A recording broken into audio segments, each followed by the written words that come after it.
Salam sejahtera bagi kita semua. Shalom. Saudara-saudara, marilah kita mengikuti pelayanan ibadah di saat ini.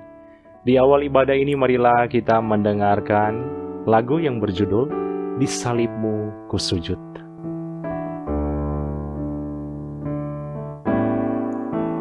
Di salibmu ku sujud, miskin, buta dan lemah. Yesus, kau harapanku, agar aku selamatlah.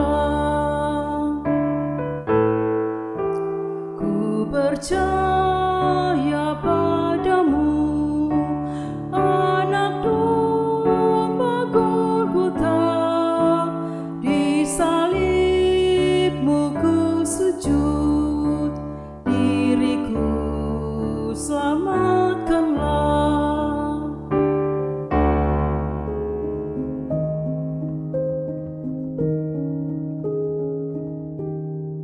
Sebelum kita membaca bagian firman, mari kita berdoa.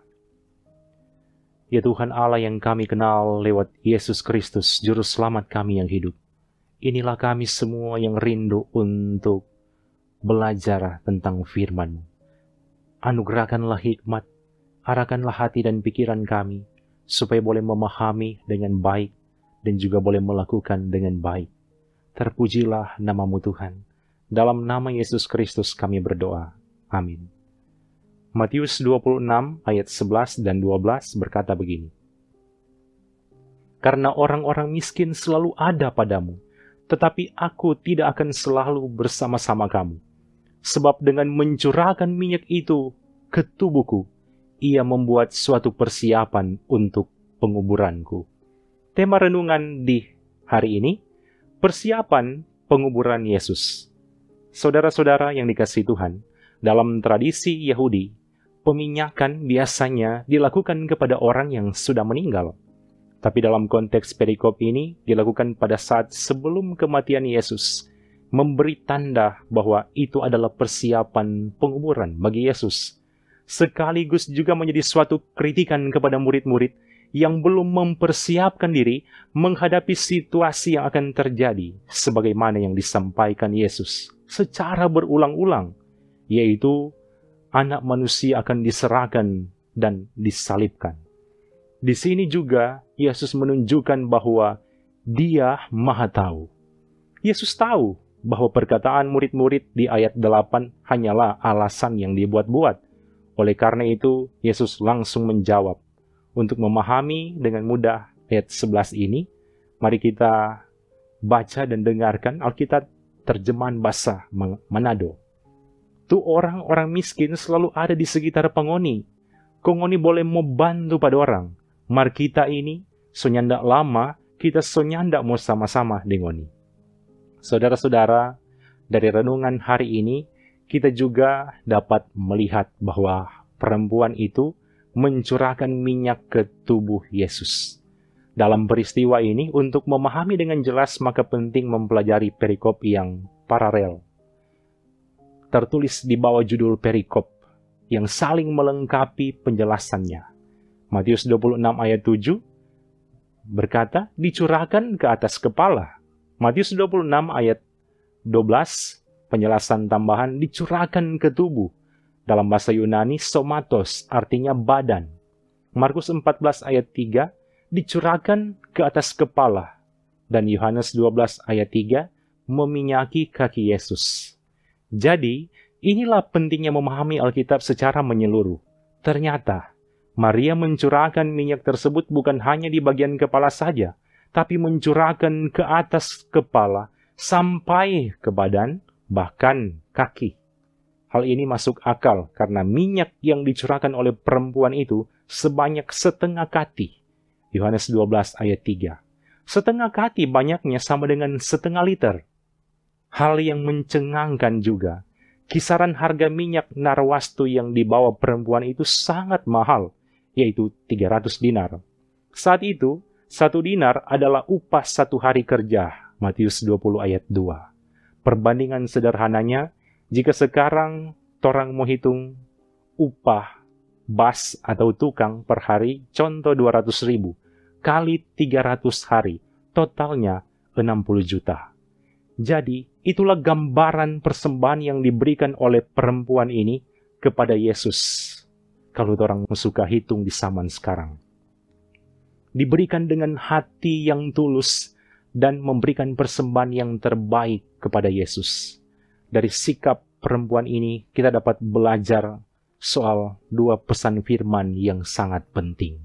Pertama, perempuan ini menunjukkan kasih kepada Yesus yang dibuktikan lewat memberikan suatu persembahan terbaik bagi Yesus. Bagaimana sebenarnya definisi persembahan yang terbaik? Persembahan terbaik yang dikehendaki Yesus yaitu didasari oleh hati yang tulus, diberikan dengan kerelaan, bukan karena ada paksaan dan niat-niat negatif lainnya. Persembahan terbaik juga harus diberikan sesuai dengan berdasarkan apa yang ada pada kita, karena sesungguhnya Dia adalah Allah yang Maha Tahu terhadap apa yang ada pada kita. Artinya, kualitas hati juga akan menentukan kualitas persembahan yang ada pada kita. Contoh praktis. Kalau orang sebenarnya mampu kasih persembahan 10.000, mar orang dia pikir, kita tukar jo ini 10.000, rupa terlalu banyak, mau kasih pa Tuhan, tukar jo jadi 2.000, kong DP sisa, kita boleh pakai for lain. Ini adalah salah satu contoh memberikan persembahan yang tidak berkenan di hadapan Tuhan. Contoh yang sangat alkitabiah, kita belajar di Lukas 21 ayat 1-4. Janda miskin yang menunjukkan teladan yang luar biasa, memberikan persembahan di tengah-tengah hidup yang berkekurangan, bahkan dia memberikan seluruh nafkahnya. Intinya, kalau orang mau kasih persembahan, kasih dengan tulus, jangan baku-baku hitung, karena Tuhan tidak pernah baku-baku hitung, dia kasih berkat pada orang. Dan yang kedua, pesan firman yang kedua, yaitu, apa yang dilakukan oleh perempuan ini menjadi kritikan bagi murid-murid Yesus. Mereka yang selalu berada di dekat Yesus ternyata tak peka memahami perkataan-perkataan Yesus soal kematiannya di kayu salib. Tapi tindakan perempuan ini memberi makna bahwa perempuan inilah yang dipakai Tuhan untuk melakukan kasih, pengurapan minyak, dan penghormatan kepada Yesus sebagai tanda persiapan penguburan Yesus. Di akhir renungan ini ada kalimat yang berkata, kematian Yesus adalah kematian yang paling berharga di dunia. Marilah menjadi pribadi-pribadi yang selalu sujud di salib Yesus dan merespon kematiannya dengan hidup berkenan kepadanya. Amin. Mari kita berdoa. Sungguh kami bersyukur kepadamu Tuhan, karena di saat ini boleh ambil bagian mengikuti pelayanan ibadah lewat channel YouTube ini. Terima kasih. Ada bagian firman yang sudah kami baca dan kami renungkan di saat ini. Semoga hidup kami semakin diperbaharui, terutama juga dalam penghayatan minggu-minggu sengsara. Kiranya kami boleh menjadi pribadi-pribadi yang merespon pengorbananmu di kayu salib dengan hidup berkenan di hadapan Engkau. Diberkatilah semua anggota jemaat yang sudah ambil bagian mengikuti pelayanan ibadah lewat channel YouTube ini. Tuhan berkati mereka dalam keluarga masing-masing, dalam aktivitas pekerjaan mereka bersama keluarga mereka. Terpujilah namamu Tuhan. Ini doa kami. Di dalam nama Yesus Kristus kami sampaikan doa ini dan akan kami akhiri dengan doa Bapa kami. Bapa kami yang di surga, dikuduskanlah namamu, datanglah kerajaanmu, jadilah kehendak-Mu di bumi seperti di surga. Berikanlah kami pada hari ini makanan kami yang secukupnya, dan ampunilah kami akan kesalahan kami, seperti kami juga mengampuni orang yang bersalah kepada kami. Dan janganlah membawa kami ke dalam pencobaan, tetapi lepaskanlah kami daripada yang jahat, karena Engkaulah yang empunya kerajaan, dan kuasa, dan kemuliaan, sampai selama-lamanya. Amin. Terima kasih saudara-saudara yang sudah mengikuti pelayanan ibadah di saat ini. Tuhan Yesus pasti memberkati kita bersama dengan keluarga masing-masing. Selalu semangat, dalam aktivitas dan pekerjaan, dan selalu andalkan Tuhan. Shalom.